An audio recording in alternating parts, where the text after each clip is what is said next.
Hello, humans. Welcome to Caesar Bigelow, Brazilian Gigolo. This is episode 25 of Power Report, and I am here on a panel episode with Bam, Sean, and Caesar, here to break down the more important, not most important, but not the least important, some of the things that are relatively important in news that have happened over the past couple weeks. As we do, let's just kind of get into it. I think one of the big, we got Kumi Cam here. That's the main attraction right now. Podcast listeners kind of missing out low-key at this natural thing right here. Oh, darn. Oh, well. Gross. Well, it was a moment. Anyways, speaking of gross, it seems that we have a verdict in the Derek Chauvin trial, and surprisingly, unlike naysayer Bam, who doesn't believe in justice, freedom, and the American way, it appears that Derek Chauvin was charged and made guilty on pretty much everything that was put in front of him and sent to the clink. We did it, Joe. Racism's over. We did it, Patrick. We saved the city. Yeah, so Bam, how does it feel to be wrong? Wrong about what? I thought we kind of left the previous episode because we were talking about if Derek Chauvin will actually be guilty, and we said that cops usually never get more than like 10 years or whatever. It looks like he's going to get a little more than 10 years at this point. Yeah, I think at like 45 or something crazy, or 75 or something. I don't know. I mean, I'm glad that he got a sentence that it seems like he deserved. I'm not going to go on the whole thing about what's justice and what isn't, and, kind of like the same, Twitter replies to everything.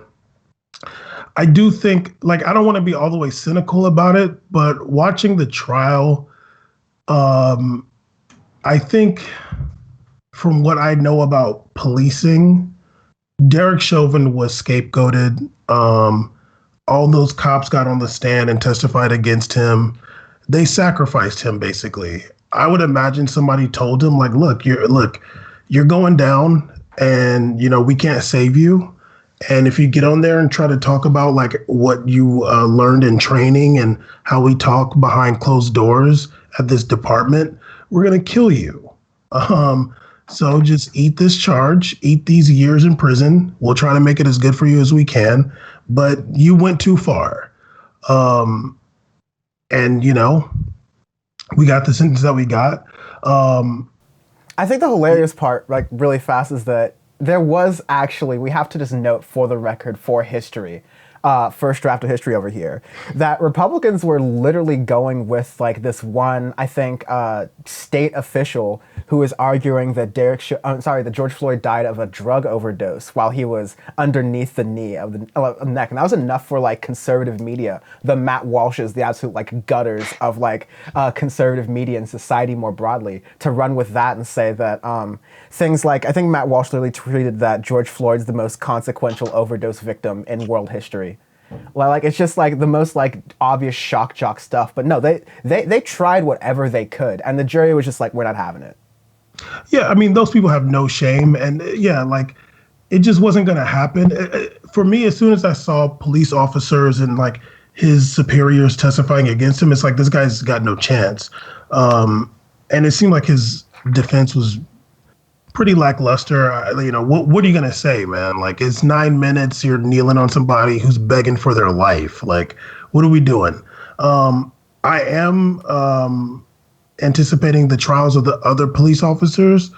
We'll see what they get. Hopefully they don't get anything less than half of what Derek Chauvin got. I do consider them accomplices to murder. But I do have more I want to say about policing. I do have my lukewarm take that Dan mentioned, but I'll save that for after everybody else speaks about the verdict. Yeah. Caesar, do you want to jump in from your temporary vacation here for a little bit to speak on some of the injustices happening stateside? I mean, it's really hot over here, but I think that I don't know. I don't have any lukewarm takes like Bam about this, but I'll just say that I felt like my initial impression was kind of like a big finally when the trial completed. It was almost sad how reassuring it was to see the justice system do kind of what it's supposed to have been doing for a long time. The only part of me that kind of felt bad was thinking about all the previous situations and instances in the past, all those family, all those lives that have been lost in the past, and no retribution was done, and officers that paid no penalties. We've talked about on the show officers that have been relocated, fired, and moved to getting hired to even getting paid in different locations, and almost getting pretty much promotions out of doing these senseless killings and horrific things to minorities and people of all colors when it comes to getting arrested. So it was nice to see that. And like Bam said too, when I saw his own people turn on him, I was like, damn, like the gang, the mafia has turned against one of their own. They're gonna use him as the sacrificial lamb now. He's done. They have to do this. It's almost like it almost felt like we're doing this to just appease everybody, just to get it over with, because there's, obviously I don't, from personal experience, I've heard stories about everybody talking about how it was in that area, how the community was impacted by this, how a lot of the America moved on, but the community still stayed focused on this. They still were very much a part of this entire trial and following it very closely. So, like I said, it was good in that sense. I wasn't able to follow along what happened to the other officers. I know they had some trials coming up with the other officers, correct? I didn't follow those along, but yeah, those should be coming soon afterwards. But the Derek Chauvin trial was first. They're even trying to potentially make this case an example as to get it into law that police are supposed to report bad behavior as it's happening and to actually intervene, and that would be wrong to do so. I think there was a case reported on Democracy Now! A couple of weeks ago where there was a woman who was recently let go from jail, actually, because she was a police officer who intervened with another police officer, like beating a black guy, maybe to death, I don't know, but definitely like really hard.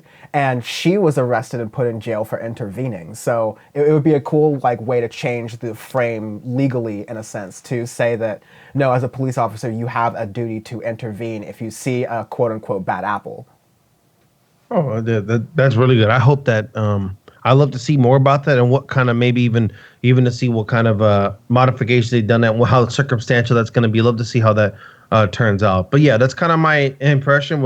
It was good to see, but you feel a little bit for the people in the past, and hopefully this brings some kind of change in the future. I hear you, Sean. Like, as you kind of like give your thoughts, I wonder what kind of like thinking you have to the sort of thing that was going around. I don't know if you saw this in like some of the media circles, but this idea that, the jury felt pressured to basically throw the book at Derek Chauvin because otherwise there'd be this like riots and protesting out there. It's almost like another, because there was not a lot of case to be made on the Derek Chauvin side of things. It was like, obviously the police aren't in the wrong here. So if the jury make the wrong decision that a lot of the media has decided, the conservative media has decided is the wrong decision, then it's because the jury did so under duress. They were afraid of what would happen, or like they'd be afraid of the rioting and the looting from BLM Antifa LLC. Yeah, like I heard on one Timothy Poole, skater boy himself, say something along the lines of that, where it was like, the jury is pressured, so they're going to vote to convict Chauvin and all that. I'm like, that's not how that works. Everybody came to a verdict very quickly because they saw all the evidence that was presented. Chauvin was caught in 4K. It's there for the world to see. Everybody knows. That's like, I'm pleasantly surprised. I didn't think he was going to get convicted in all three. When all three were said, like Mom told me, and I was like, wow, I'm shocked. In a good way that happened. Finally, something good for once has happened in our justice system. The funniest thing out of all of it, though, was to watch the video of him being read the verdicts and seeing his eyeballs just slowly get bigger and bigger and bigger as each verdict is called, knowing, oh man, this is happening. Verdict count 3. We, the jury, in the above entitled matter as to count 3, second-degree manslaughter, culpable negligence, creating an unreasonable risk, find the defendant guilty. This verdict agreed to this 20th day of April 2021 at 1:45 p.m.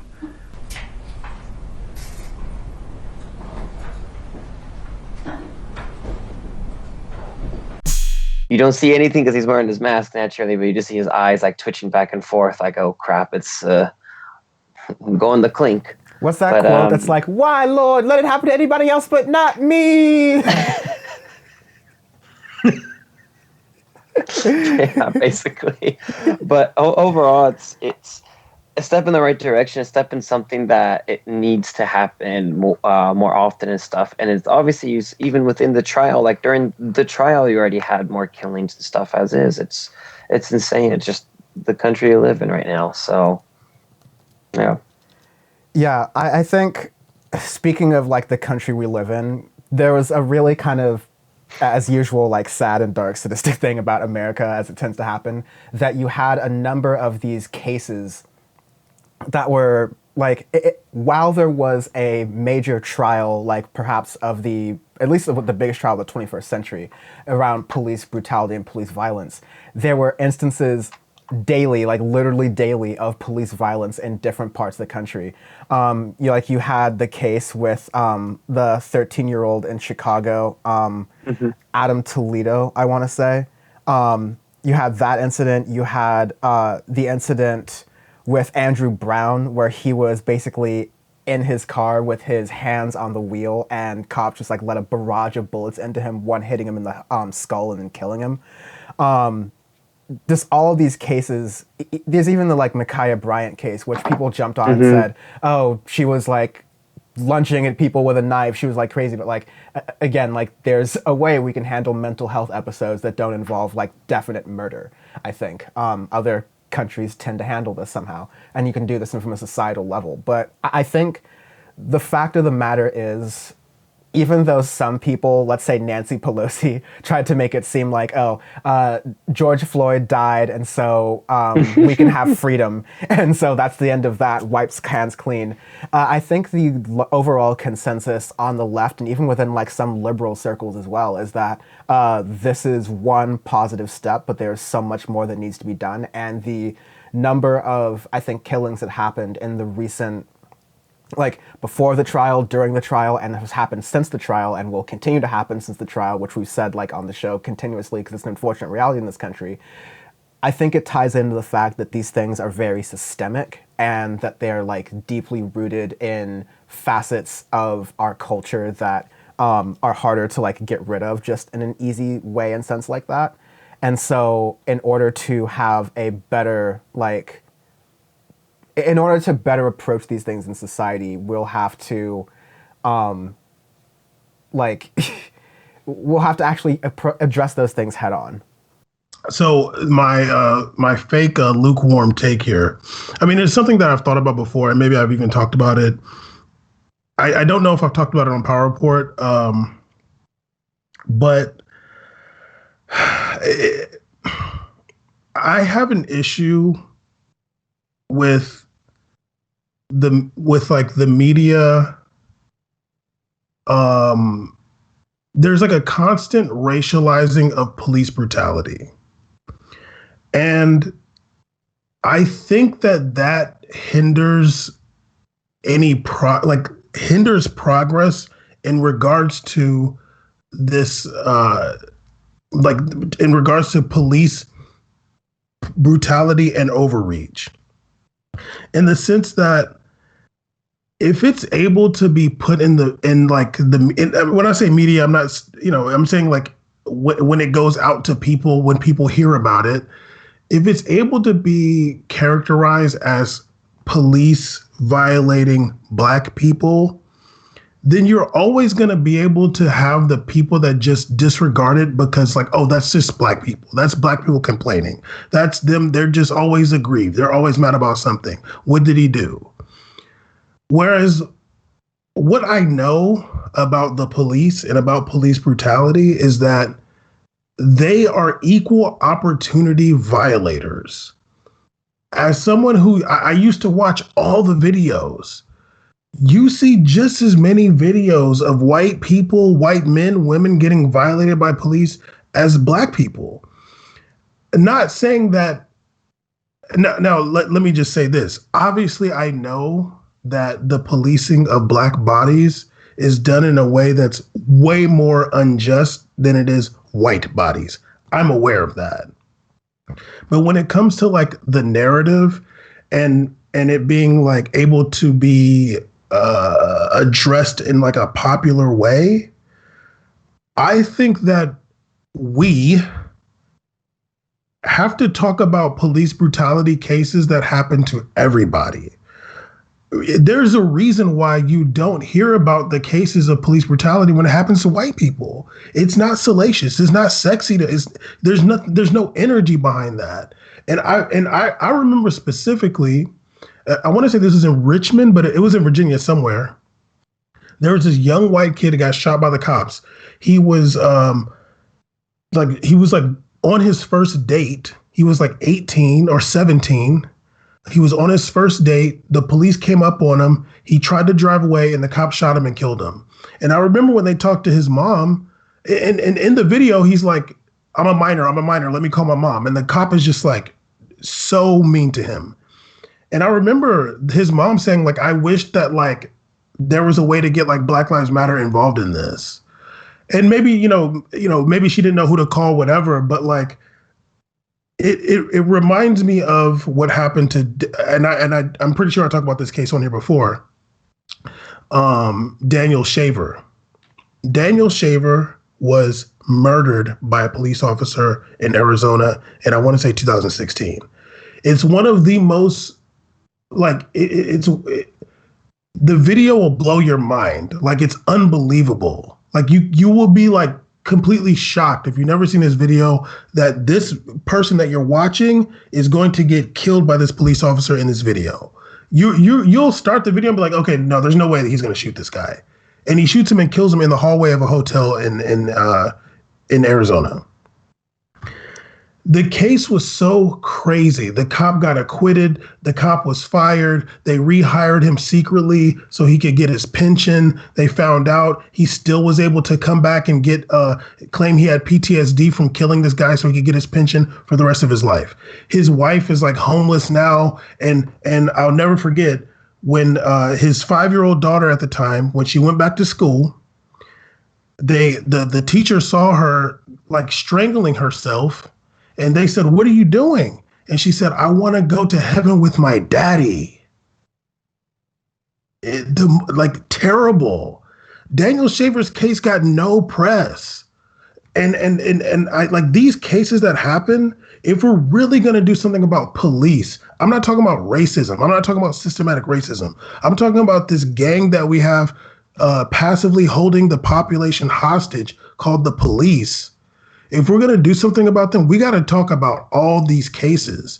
So some fool like Ben Shapiro, Matt Walsh, whatever the hell he tweeted crazy shit, he can't just write it off as like those people.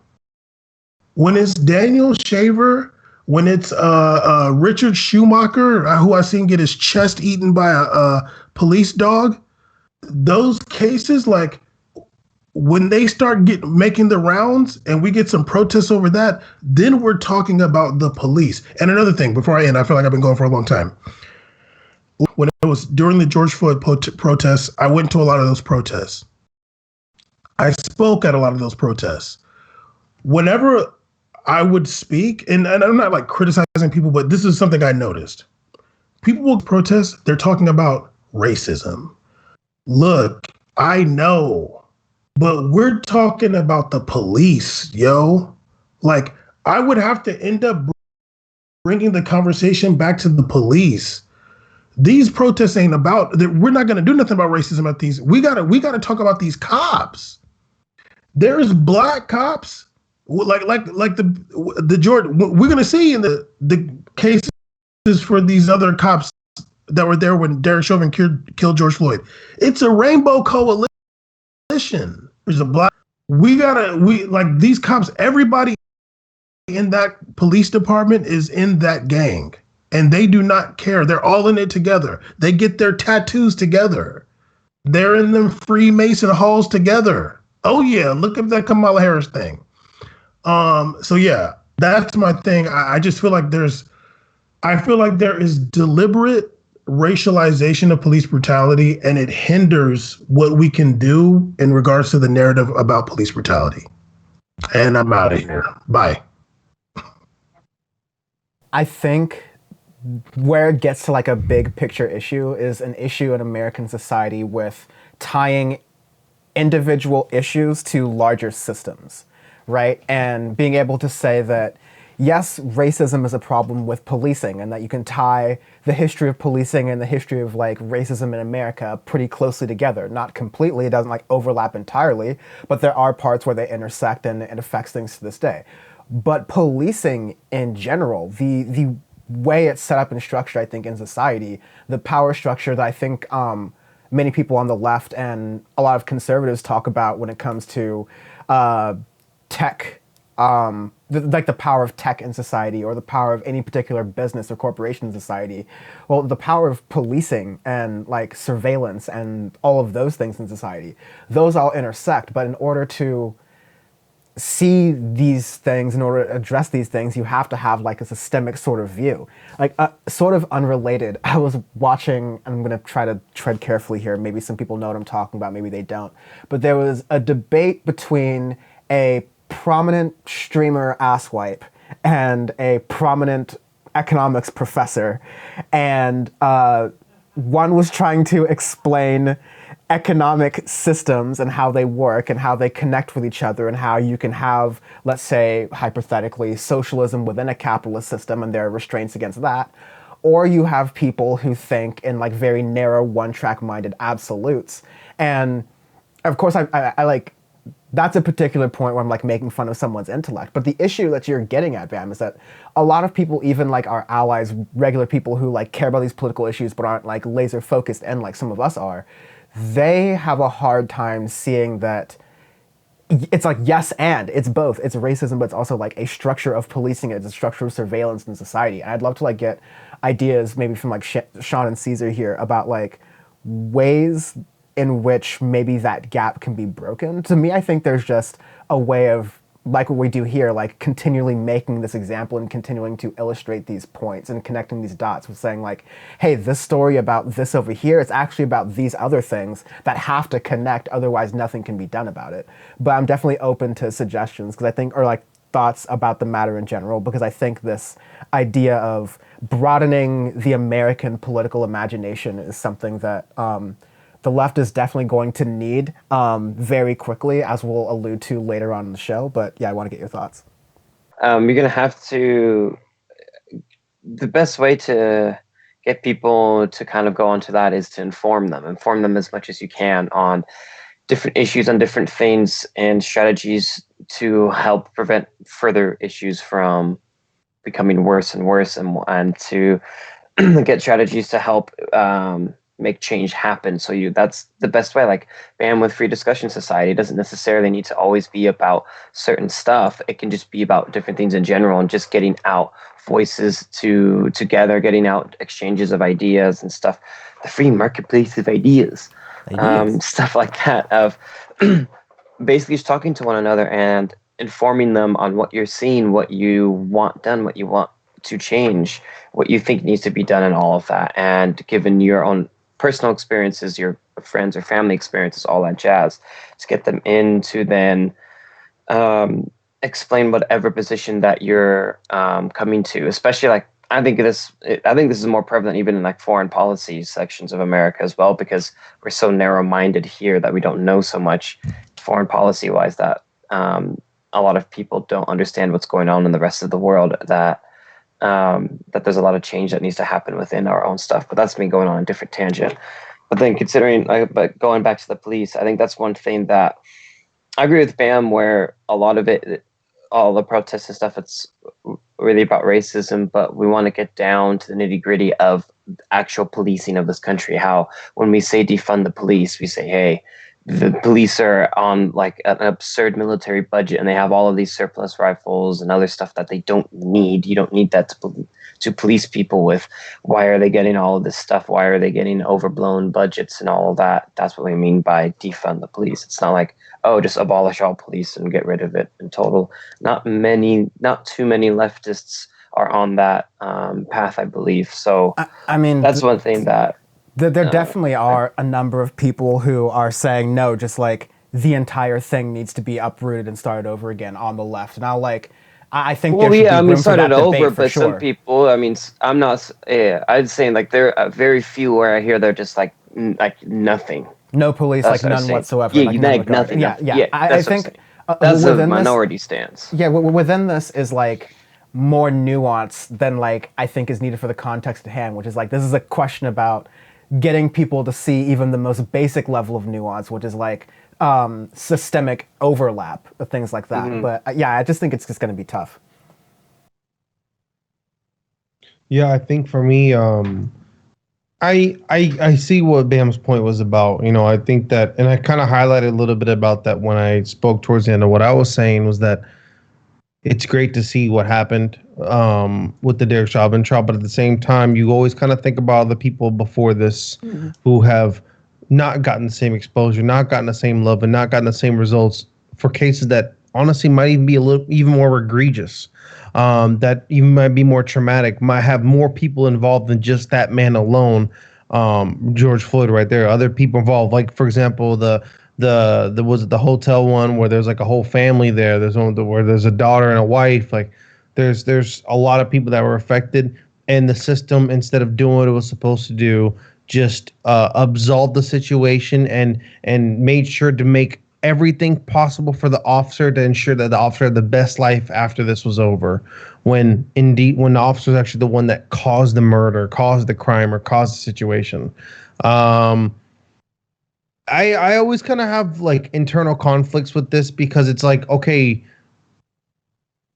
do we approach this situation and criticize it immediately and think to ourselves, that's great, but there's more we can do? Or do we move forward as society? Because I think it has a lot to do with American culture in general. Like, I feel like American culture, when it comes to these situations, they give it like 2 weeks of energy, then it's over. So what makes things resonate more with people? Being able to keep highlighting these situations and hopefully that they stay understanding and passionate about making change? Or do we highlight big moments like this to ensure that these don't happen in the future? I don't know the proper course of action. I've seen so many inconsistencies with how issues of adversity are dealt with in this nation that I just, I don't know. I don't know the answer specifically, but go ahead. Yeah. No, go to finish. But I was going to say something after. Okay. Yeah. Like I don't know the answer specifically, but I just feel that, my approach, I guess what I'm leaning on right now, and this is obviously subject to change. I can see your perspective as well too. Mine is like, I take time to appreciate this moment because I think a lot of times what I've noticed in American history is that big moments are often resonate more in the future because of its impact in the moment than consistent moments over and over and over. I think that we always lean back to how our memory works with something big that changed everything moving forward rather than consistently, because even before this, we were always talking about before the George Floyd trial, we talked about how many videos were spawning before this and how it was like so much, even you mentioned before, Bam, that was like so much you couldn't even keep up. It was just consistently so many things going on. But the George Floyd one stuck. The George Floyd one stayed. The George Floyd one was the enough is enough. So maybe sometimes it's important to highlight the enough is enough so that when in moving forward, we can create bills, make changes, ratify, change the Constitution, change laws on the basis of that big trial that paved the way for the change of how officers are dealt with in the future. I think, go ahead. Go ahead, Dan. Go ahead, Dan. No, you get the last word. Okay. Last? No, Caesar, I see exactly where you're coming from because, yeah, like it is like a thing. It's like, what would be more productive? Like, I mean, sadly, we're talking about people's lives, but like, the big one or like keep it coming. I would honestly, like, when you think about it, what was like the last like major police brutality thing before or instance before George Floyd? We're talking about like 2016 or something like that, or I don't know. Eric Garner died similarly to George Floyd. It took, there's so much time in between that. I just wonder if, and it's not like our responsibility. It's just like, I almost feel like we're being played in a sense by like popular media. It's like all these things happen to non-black people. When it's a black person, make it a big deal. What is that? Is I know how media works. It's like, yeah, like it generates debate. You can eat off that for a long time. It just generates debate. But when that cop shot that woman, if I'm not mistaken, the last time, or maybe even the first time a police officer was charged with murder in Minneapolis or Minnesota, was the cop that shot that white lady in that alley, murdered her. He happened to be black, Somali cop. I even remember that being racialized. What, like, yo, like he just but it didn't like lead to like some action on police being crazy on the trigger. What I'm saying is like there is this thing that happens in media where the police brutality is racialized. I think that it really sucks for the people that are not able to be racialized in this manner, that their stories, which can be just as bad as anybody's, don't get any attention. And I think we gotta like kind of like see through that, like get past that okey doke and be like, yeah, and you know who else was killed by the police? Karen Todd, this, and who was like body slammed by some cop, Francesca, whoever. So people can really understand what these police are doing out here. If they think like just every few years they kill a black guy, they're really not going to care, sadly. But that was different when it came to George Floyd. Obviously, like people saw that it was insane, and it was the right moment, and it just like it stuck. Everybody got out there in the street. All these different corporations stuff felt that pressure. Hopefully that can continue. And I do honestly think that we're going to also have to highlight cases of police brutality when it's not a black person. No, I think that's totally fair, and it's something that I think we can also try to do on the show more as well. Like even the minor efforts in mentioning like the cases that were happening throughout the trial, but kind of just in general to highlight this major, like larger systemic issue of like, yes, it's an issue that disproportionately happens to black people that is tied into history, but you can also tie those historical things with indigenous people, with Latina people, with white people, with poor people. It's just like a class thing.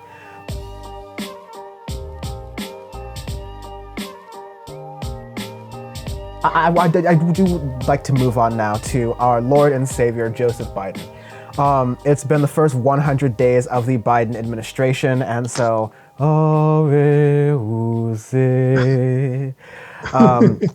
Jimmy Dore clipped this out and called Bam a coward, I dare you. So this is going to be the time when everyone kind of assesses the Joe Biden administration in the first 100 days. And I think that, I came in pretty hot and negative over like Joe Biden and what you can kind of like see from his administration. And I have not completely changed my mind on that. But I will say from the first 100 days, the main things I've noticed are a lot of big talk from the Biden administration and like key allies of his in the Senate and the House. And these key allies being just across the Democratic Party, from Chuck Schumer to Alexandria Ocasio-Cortez to Bernie Sanders, even at times awkwardly. I've seen better than expected action on things that like, honestly, our standards are so low that like, of course these things are doing well, but the idea that we are not even halfway through spring and we have a surplus of vaccines when most other countries are seeing a major issue with getting vaccines, more on that later, I think is a testament to how quickly the Biden administration was able to get things going with COVID-19 recovery, considering the Trump administration basically left them with dick.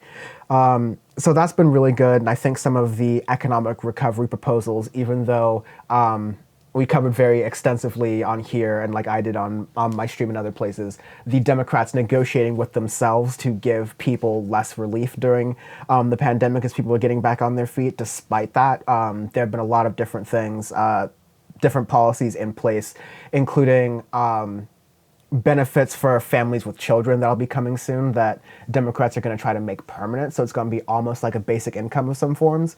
These are some really good things that are happening here, but you still also get that tied with an average/poor foreign policy kind of response. We're going to talk more about vaccine inequalities across the world in a bit, and I think that's a big part of it that's happening this week, but we'll save that for the next segment because that's the whole thing. But despite what was it? Pop promising that he'd bring an Xbox home yet again, with Joe Biden saying that this time we will be leaving Afghanistan for reals this time by 9/11. I still don't believe it, considering all the different military actions we are doing in the Middle East to try to assert dominance there. The idea of Joe Biden talking about like a movement more towards covert operations in the Middle East seems like we're doing like CIA Cold War moves round 2. And so the other third thing that I want to get to before like opening it up is the fact that the agenda for the Democratic Party of what they're doing right now, Chuck Schumer's talking a really big game. He's trying to talk to people who are left of the liberal side of things. He spoke to Ezra Klein, he spoke to Mehdi Hasan, specifically being pressed on the issue of the filibuster and whether or not whether or not Chuck Schumer would allow President Joe Manchin to run the Democratic Party into oblivion and make it so they couldn't get anything done and they get whomped in future elections and the Republicans just take over the country, all thanks to Joe Manchin and his pettiness. And it seems like Chuck Schumer is willing to even play around with the filibuster, the thing that's preventing basically Democrats from getting any action done because the minority party can block up the methods of government. Chuck Schumer's even willing to mess with that if it means that he can get some votes, mainly for transportation and infrastructure bill and for voting rights. Those are the two things, and considering how slowly our Congress goes, we may only get one or two of these things from this Congress until the midterms next year, whereas reforms in voting rights and or infrastructure. So I have even more thoughts about what Democrats should do in this moment, but I do want to open it up for people to give their opinions on Biden's first 100 days in office and things they're happy about, things they want to see improved. Anyone? I'll go first. Awesome. Let's all give him a grade. Let's all give him a grade to start off. So, oh God, everyone's doing this. Yeah, let's go. If we're giving Joey Moneybanks, Joey B, his first grade, I'm gonna be real with you. I'm giving him a high score, and I'm giving him probably a B plus A minus. If you think about what we transitioned from to now, if you think about how he handled the whole fiasco that was going on with the fake voting counts and the bills that were going on and just the madness that ensued, you got to admit, it took some sort of resolve to transition to this seat, because it was they made it, Trump administration made it difficult for him to get comfortable. That's for sure. So there was a lot going on, weird rallies, very uncomfortable ones. But yeah, I mean, what did I expect? Of course, I expected him to still be warmonger mode, right? I still expected him to go back to those roots where he was like still really being overly aggro about China. Like, okay, just relax, man. Like, you're upset about China, okay? Like stuff like that. Like, I didn't expect that to change, but the vaccine rollout, he was very emphatic about making some of those changes, as we all saw. It was real. A lot of us from one of our previous episodes of Power Report talked about the vaccine and what do you anticipate getting it, to where we are now. A lot of us can probably sit here and say we know a good portion of people around us who have been vaccinated. A majority of this podcast has been vaccinated. So like you can, and that's 2 shots. So like, except for some people took 1 shot. But anyways, it's like, it's a lot. There's been a lot of progression that's moved forward. That's something that was stated and it's come to fruition. We didn't get like the whole game being played around. Now, of course, we're not speaking to people from different economic backgrounds who've had different level of access to vaccines around the nation. That's a different discussion itself. But in the general sense, I'm talking about my community. I know a fair amount of people have gotten it done and they're getting it done, and that's good to see. That's what I wanted to see in this country.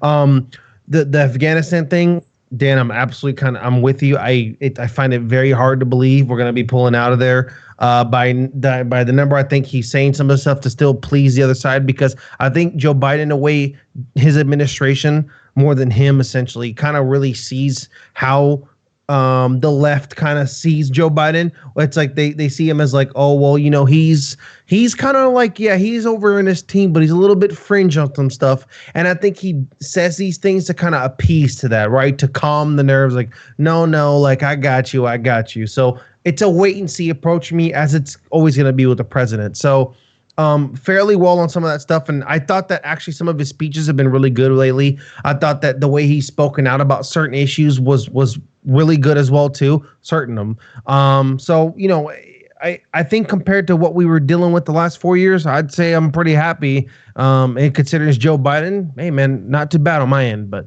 that's just my opinion. More letter grades. C-.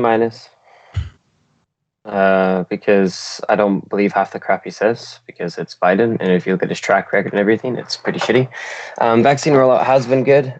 Caesar called me out for getting the Johnson & Johnson, so he's jealous I got the limited edition available one shot. So the boomer clot one. The boomer clot. Hey, listen, takes a real man to handle that Johnson.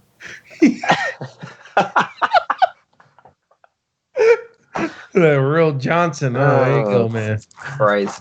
But anyways, the things that were interesting to hear was him talking about wanting like paid family leave and all these other programs and stuff that he wants to get introduced into a bill and all of that. That naturally is not going to pass because it's America. But that part was nice to hear someone finally really talk about that as a president.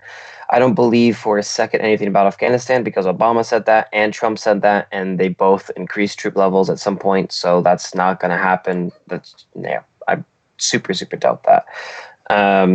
Stuff that Caesar was saying, kind of a rebuttal to Caesar. I think something that is dangerous right now for in the Biden era is that, because we lived through the 4 years of Trump, the fiasco and everything that was, all of the damage that he did do. People now see a lot of the bog standard neoliberal things that Biden is doing as godly, as all of this greatness and stuff that is going on, when it really is not. That more things need to happen, more things need to be put in place. That's kind of the standard of America, and the standard of America isn't that great. It hasn't been for a very, very long time, because all of those neoliberal tendencies and stuff that he has, being hawkish to China and Russia, doing stuff of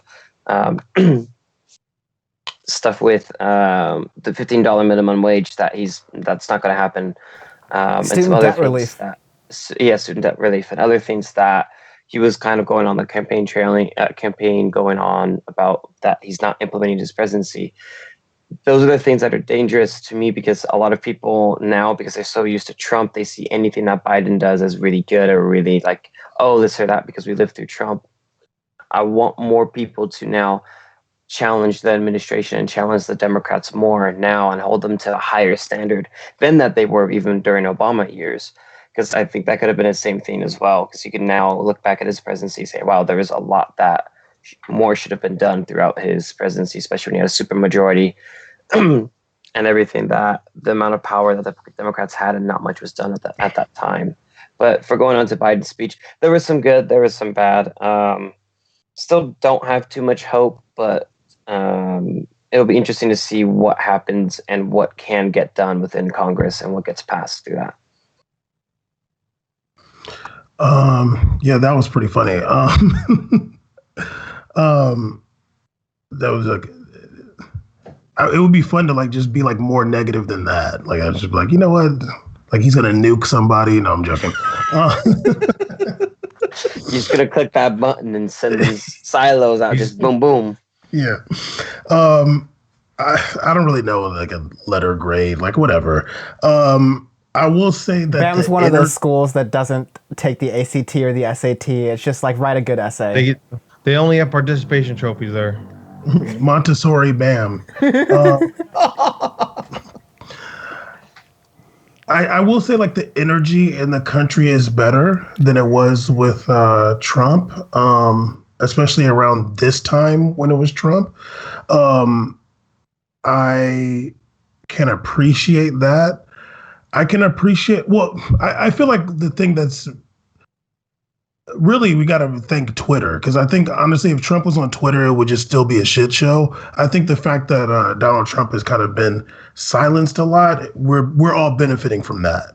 But as far as Biden's first 100 days, yeah, the vaccine rollout's been great. I think there's been, so, I mean, I don't expect much from the federal government, but you know, as far as like a direction, like it feels like normal, I guess you could say. Like, I mean, kind of similar to what Sean was saying, like, America sucks in a lot of ways. Like, it's not like it's going to get turned on its head, but like, you don't want to be like living in fear, you know? As far as Afghanistan and foreign policy, obviously there's not too much going on in regards to foreign policy. Him saying that Afghanistan, the troops are going to come home. I almost don't want those troops here, but like none of them want to get vaccinated, although they've gotten to they had to take like 5 shots to go in the military. For some reason, they don't want COVID vaccine, but I wouldn't be shocked if they do pull out, but it won't really matter as much for Afghanistan because there's probably going to end up being more contractors there, aka mercenaries, which I'm sure that there's more contractors there than troops right now. So what that will do for Afghanistan, the American troop presence not being there, I don't know if it's really going to matter that much. I read some of his speech. Once again, I'm not really somebody who's, the president's going to get up there and say stuff. I'm not like prone to necessarily believing it. Obama was a long time ago. I don't really remember what Obama was saying. I don't know if he was saying, talking about a $15 minimum wage and, talking about democracy. Like, I don't know what he was talking about. Obviously, a lot of that stuff didn't happen. I'll say just to that point, because it like ties into Chuck Schumer and a little bit of Joe Biden's new thing. I think like Chuck Schumer said on either one of those shows, like Ezra Klein's or Mehdi Hasan's, that he's very acutely aware of the fact that Democrats have a very narrow, limited amount of time to act as an answer to the Republican Party before the Republicans get in charge of power. We just got the results from Census 2020, the one that the Trump administration tried very hard to discourage people from doing as much as possible, let alone the fact that it occurred during the peak of COVID-19. And so usually when you are collecting the last bit of the results by knocking on people's doors, you didn't really have the option. So the resulting undercount hit a lot of big Democratic stalwart states. I believe California and New York both are losing a House seat. And I think Texas, let me read from the New York Times here. California will lose 1 seat, Texas will pick up 2 seats, and Florida and New York had been tied with 27 seats, but Florida is gaining a seat and New York is losing 1. So population shifts are happening. There seems to be also like a broad like undercount of a lot of people, especially Latinos. In New York, they basically lost that House seat because they came up 89 people short on the census. And wow.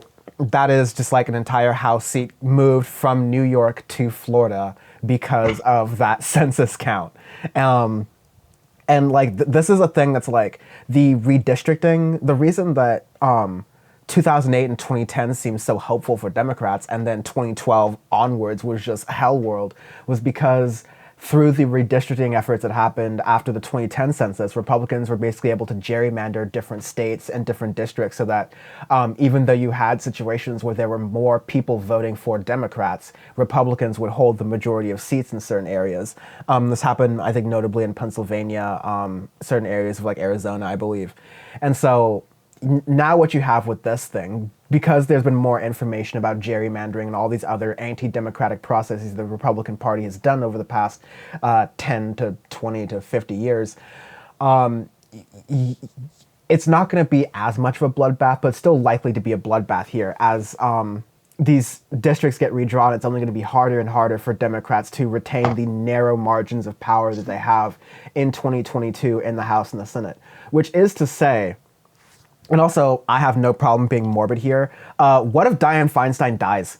Like there we go, Democratic majority over, and then like we're still like in the thing. All these things can happen. Like this is very true. Like any one of these Democrats could, like get injured, drop out, whatever. Like we're heartbeats away from losing party control, and so the idea that any Democrat from like the liberals down to Alexandria Ocasio-Cortez, the members of the squad, are wasting any time here when the Republicans took every hour of the day to attack democracy. I expect them to spend every hour of the day fighting twice as hard to get it back. Sucks to be in that position, but frankly, I'm not seeing like a matchup in the urgency with which Chuck Schumer and a lot of other these Democrats are talking about the need to do voting rights reform, the need to do infrastructure, the need to do all these things, match with the action to saying, let's bully Joe Manchin into changing the filibuster or creating exemptions for the things that Democrats want to accomplish so that we can, like, I don't know, stand somewhat of a chance in the 2022 elections and elections going forward.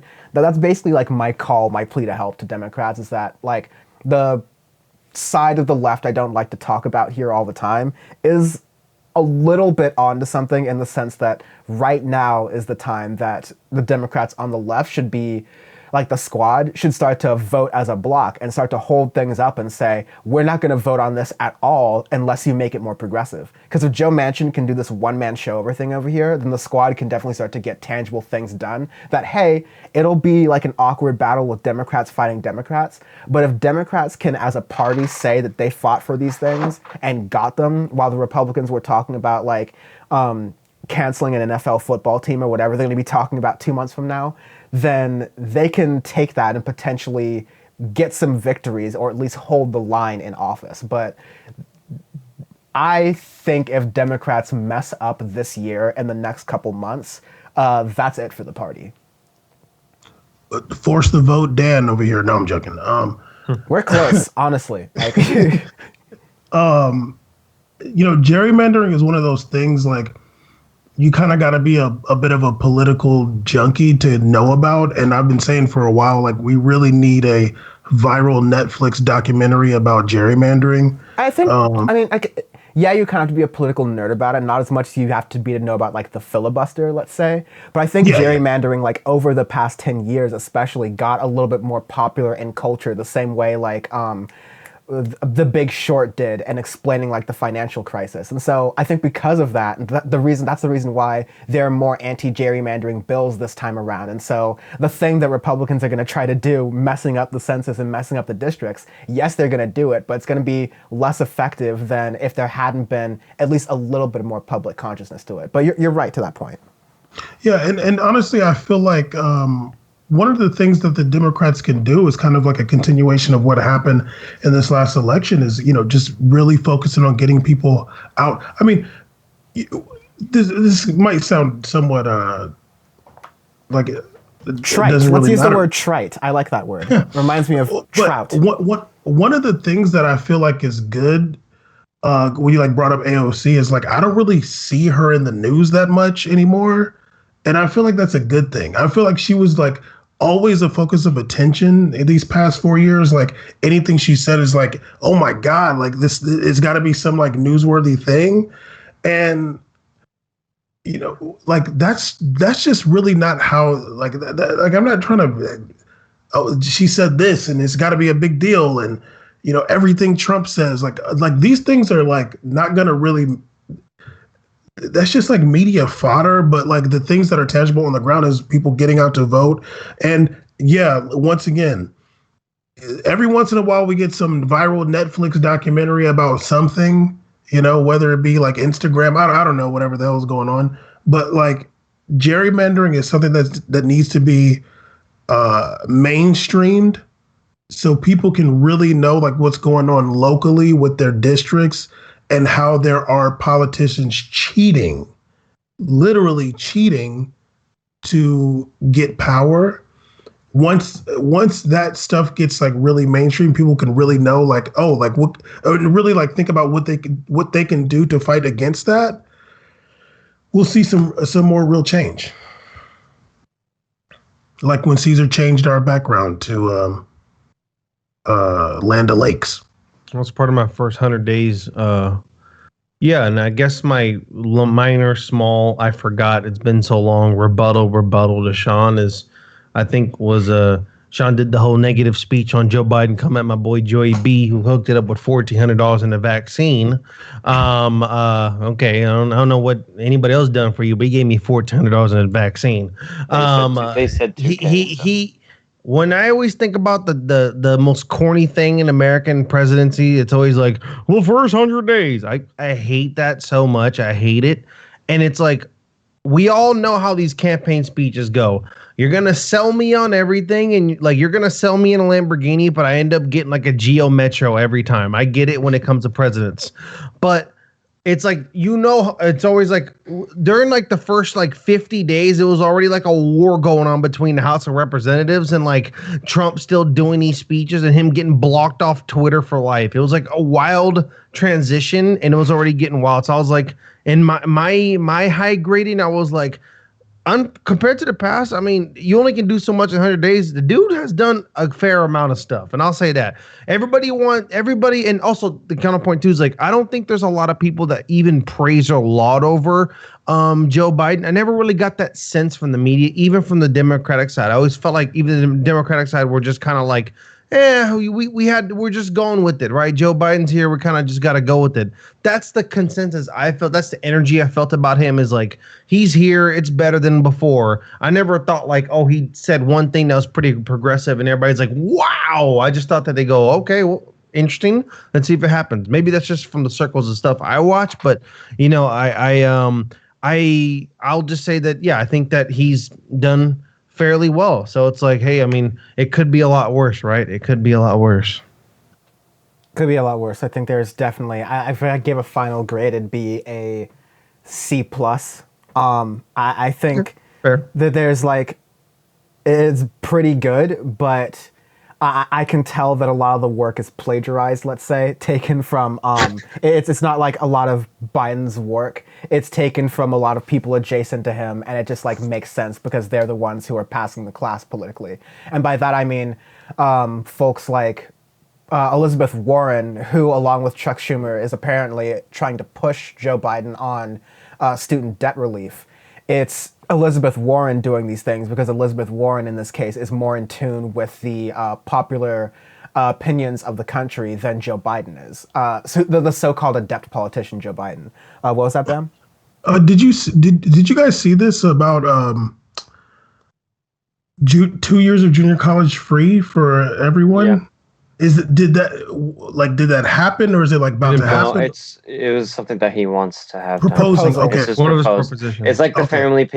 family paid leave and all these other things that are proposed, but that's not gonna like. It was that doubt bitch. that's- It was part of that big speech they were talking about where Okay. he like Yeah, talked about, and exactly. everybody after was like, "Yo, the student debt. Hey, man, you gonna take some of that off or what?" Yeah, I wasn't sure. I was Yeah, asking. yeah. No bill or anything has been passed or really proposed up front yet. Unfortunately. I'm so glad I remembered actually because another gauntlet was kind of thrown. Again, this like a lot of talk, but I need to see the action thing. In Joe Biden's speech, I remember Chuck Schumer's legislative priorities are the HR1, SB1, different like voting reforms, protection sort of things.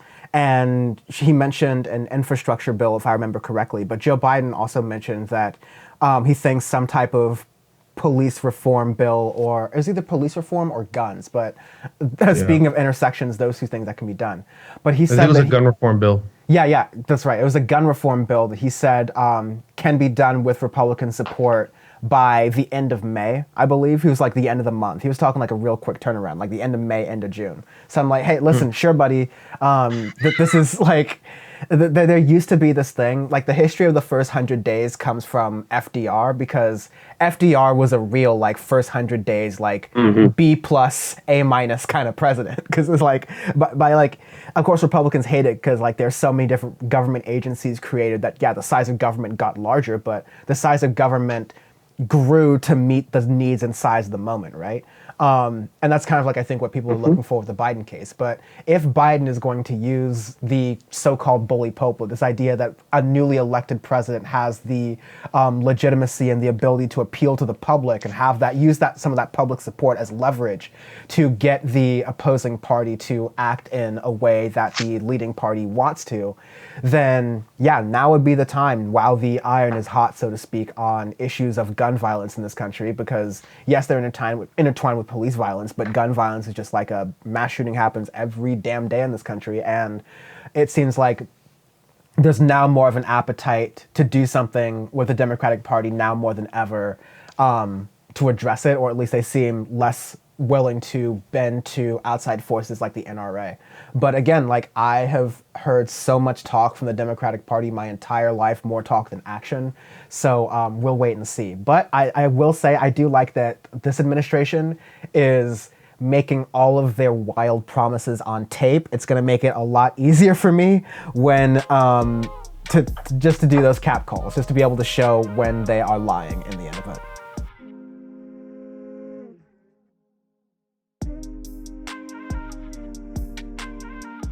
Surprisingly, usually world news stories don't really reach into the United States, but I think a lot of people in the United States are now becoming acutely aware of the situation in India, where India is being hit with a massive wave of COVID-19 that is a result of mutations of the original COVID-19 virus that are more resilient to drugs and treatments, combined with situations within India, a lot of crowding people in close spaces, and a large lack of government intervention and support in helping people in India. Also combined with the typical things that address or that make COVID-19 hard to difficult. It strains healthcare systems to the point where they can't really deal with any other services. And so regular parts of the healthcare system start to fail and just collapse on itself. All of this is really taking a head in India right now.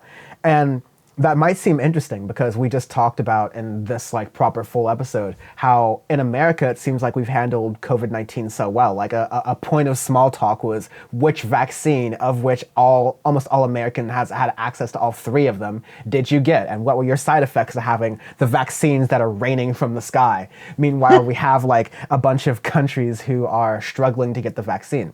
The reason why they're struggling to get the vaccine, this miraculous piece of human ingenuity that we created in record speed to do something like this. This is by far the most like technologically advanced pandemic response in human history.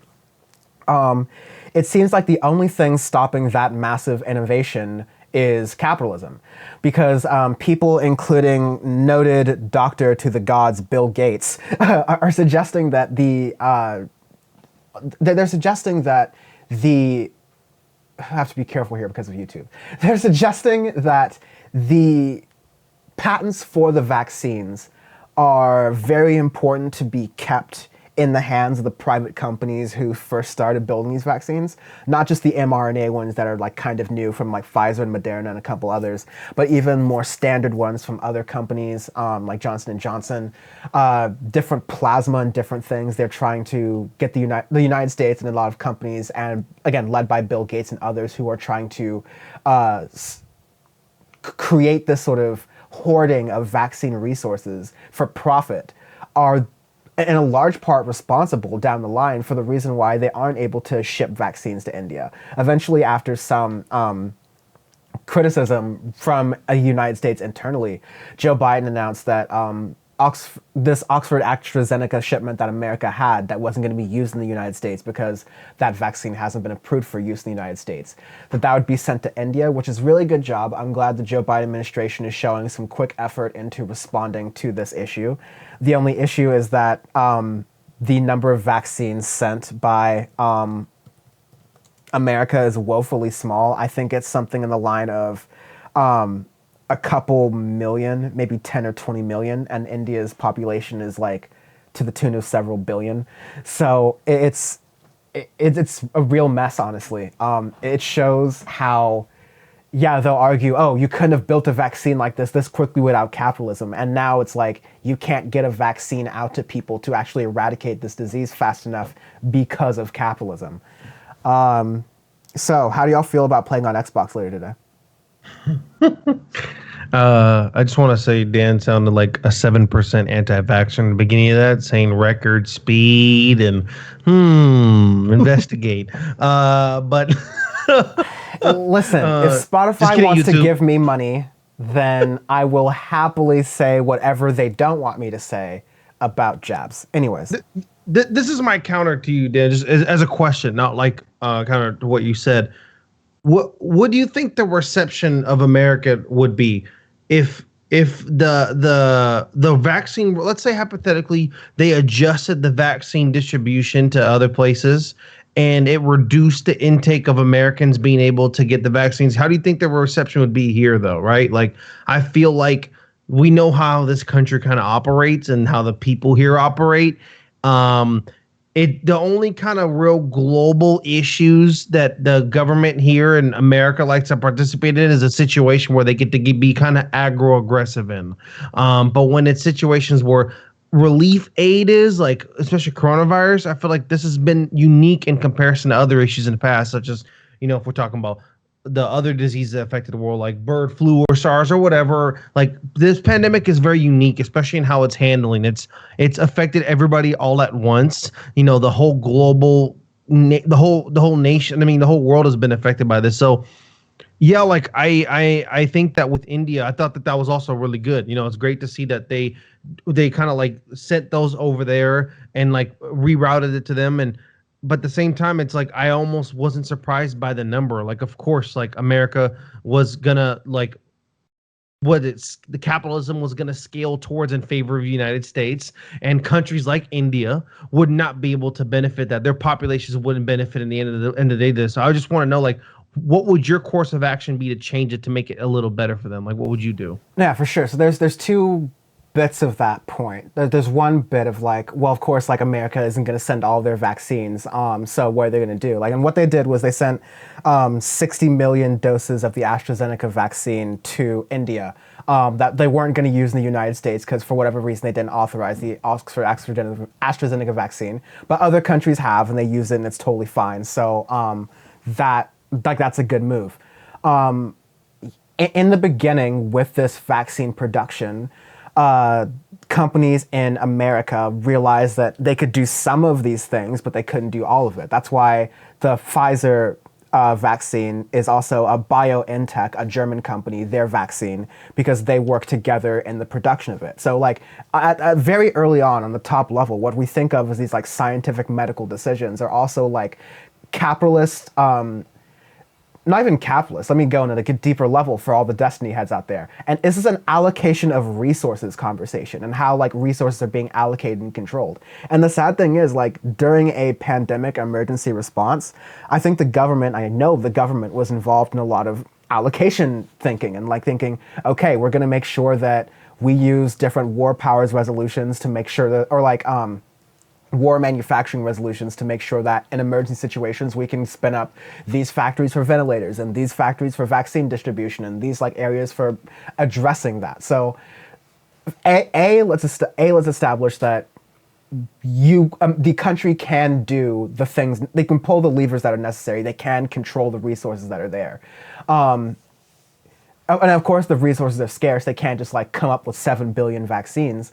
And I'm not saying like, oh well, we should like have them all sent to India. But I'm saying that like it's not fully a supply issue. It's also an intellectual property issue. Like if we really cared about dealing without this vaccine, our doctors would be on Zoom calls like this with Indian doctors, with doctors on all remote parts of the world, so they could know how to better treat and create this vaccine and deal with it for people so that it wouldn't be as big of an issue for folks going out there. Because when you have a pandemic, a virus that's affecting people, it doesn't just stop at borders. You want to prevent its spread across the world so the virus can't mutate like it is in India, like it's killing all these people and it's becoming more resistant to vaccines. So it's really a race against time. So like to answer the question, it's not just in the raw resources, it's the fact that they view sharing the way they made this vaccine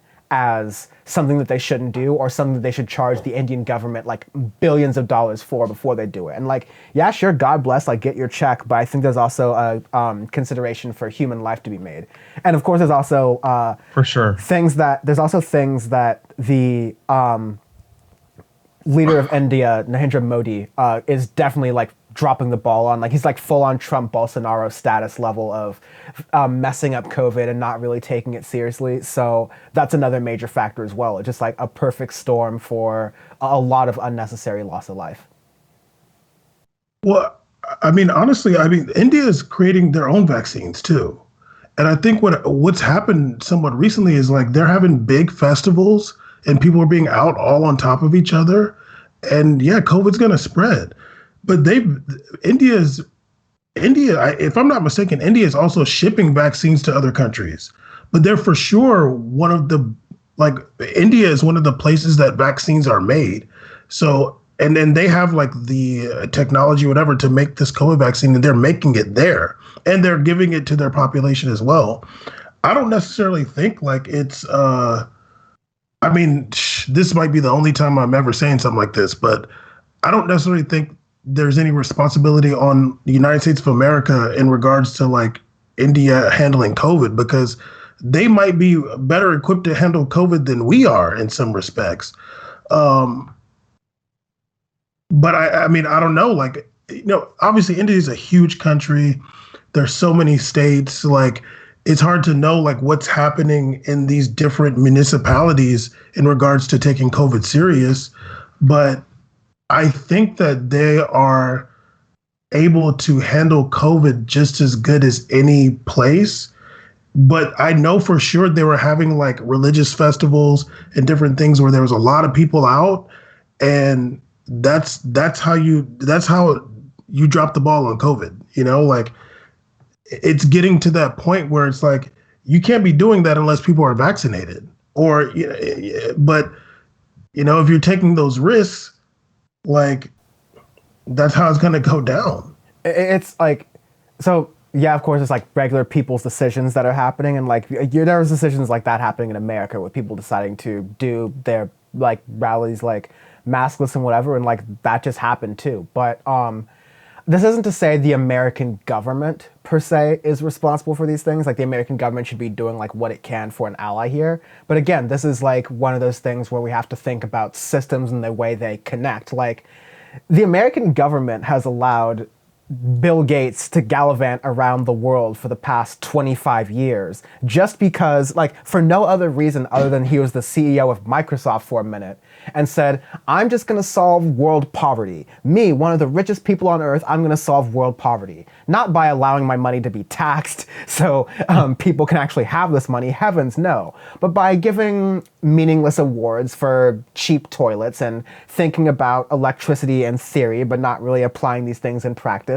and doing these thought leadership conferences where I talk to Bloomberg Magazine and Forbes and other rich people about rich people things. Like Bill Gates gets to, because of the American system, because of like a broader capitalist system that is enabled by America, but also like a lot of other governments, has created this class of development billionaires like Bill Gates, like a number of others, who are given this like basic above government license, above like NGO license to go into other countries and do these test runs of innovation charity as tax write-offs to say that they are doing better and they're making improvements for these countries. So then these people come in because like, okay, of course Bill Gates is going to devote his money and his research to the vaccine because he's a smart guy. He ran Microsoft. He has a lot of money. He does all these development stuff across the world. Of course he's going to be the guy to do it. So he has this sort of trust because we've given it to him as a society by not taxing the shit out of him. And now as a result, his like hesitancy, like I've mentioned, like he's done interviews very recently and saying that, oh no, we shouldn't open up these patents for these vaccines. We should allow these companies to be able to make massive profits off these vaccines. Like, yeah, India can make some vaccines, but the efficacy of them, like not all vaccines are created equal, right? So I think it's economically more efficient to get rid of this virus so we can have like concerts and like travel and all these other things again, as opposed to concentrating wealth for fewer and fewer people while we let just a bunch of people die necessarily. But there are a lot of other governments that seem to think otherwise. So that's just the world. I mean, India is a capitalist country too, and I feel like there's probably the same issues there. Yeah, but the reason this is a systemic point is I'm not saying it's like India versus the United States. This is a capitalist system and the way it exists and all of its tendrils versus the journalists in India that are being silenced by Twitter and the Indian government for even speaking out about these things. It's like this entire system that's interwoven with capitalists and governments that are working against regular people who live within the system and don't really have an effort against it, who are just kind of left to die in mass graves in different parts of India because they're not handling this seriously. It's not like the blame here is like purely on the United States or like purely on India. And I think it's a good thing to illustrate because a lot of these world things are complicated and it's not like purely America's fault all the time. But it is to say that these are like larger systems at play that have really dire consequences. And like these are some of them right here that we can kind of see illustrated out in a kind of dark kind of way. Yeah, I mean, I look at India. It's a large, wealthy nation. Like, obviously, there's a lot of people and there's a lot of poor people, but it's not like some poor nation somewhere. I feel like their own governments in that country are letting them down when you see those numbers and, not able to have ventilators and oxygen and stuff like that. There's no excuse other than like government corruption and things like that. I hope they're able to, ramp up their vaccine production. They absolutely have the capability for that. And, it's unfortunate what we've seen recently, and it could be the result of, people being out amongst each other. It could be the result of that. And then we'll see like a decline. I hope that ends up being the case. But, yeah, the patents for the vaccines and all these different ways that these companies are rapacious and evil, that really sucks. Dan Guillotine can handle all that. Shink. Snip, snip. Any other comments, thoughts? Is India canceled? Yes or no? Thoughts? Sean. We go from covering the farmer strike and protest to canceling India like in no time. Power report takes no prisoners. Nobody's safe on Power Report. Muammar Gaddafi canceled. Yeah. Oh God. We got to do like a Power Report Classics episode on like the life and death of Muammar Gaddafi. Oh, I'm so down. Yo, I'm yeah, so I'm down. down. Can we do a Power Report on like some retro heavy hitters, some classics in history? That'd be great. Game he saw, he died. I'll go back for Gaddafi. That's my guy. Omar. I got a great idea for this. We'll have to talk about this later. That'll be a great tease for the viewers and fans to watch that for another episode. But we're now at the end of another wonderful Power Report here. And let's do a reverse thing. Bam. Where can people find you? What are you doing? What are you up to? Just, go to freediscussionsociety.com. But more important than me, what I really need y'all to do is go to twitch.tv/WeMadeItSees. And also go on Instagram and put in that search bar, We Made It Seas. We Made It Seas, aka Caesar right there. The one that put us in Hunger Games earlier. He's got a new series coming out called Vita.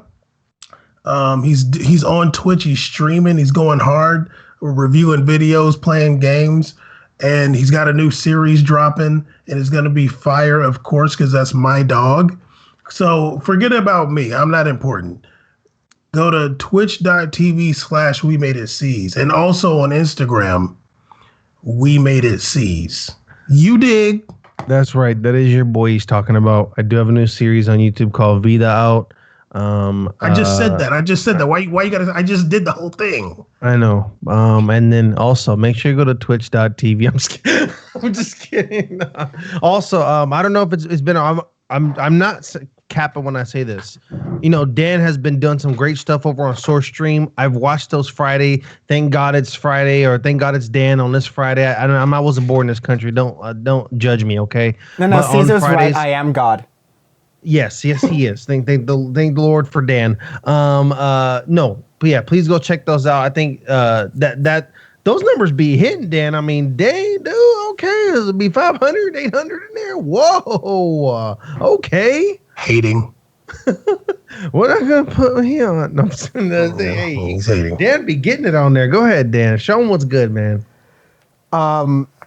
Yeah, I did not know how to segue from that one, but thank you. Definitely check out all the stuff we're doing. Sean and I are doing Audio Face. We're doing way too much Audio Face at this point, actually. We've got really exciting episodes coming up for you in the very near future, in addition to the trouble that we've been getting ourselves in very recently. So definitely check out audioface.show for all of those links, or follow us on Twitter or Instagram at audiofacepod for those things. And this show, Power Report, can be found, all the links for all the subscription or places you can subscribe to the show can be found at powerreport.world, like .com.world is a thing that I spend money on every single year to possess. And then you can go follow us on YouTube, youtube.com/Dan from the internet. All the clips for Power Report will be on that channel. Thank you very much. Excited for some upcoming interviews and apparently a Muammar Gaddafi special that I've accidentally planned. But make sure you are subscribed and tuned in so you don't miss any of that. Take care. Peace. Yep.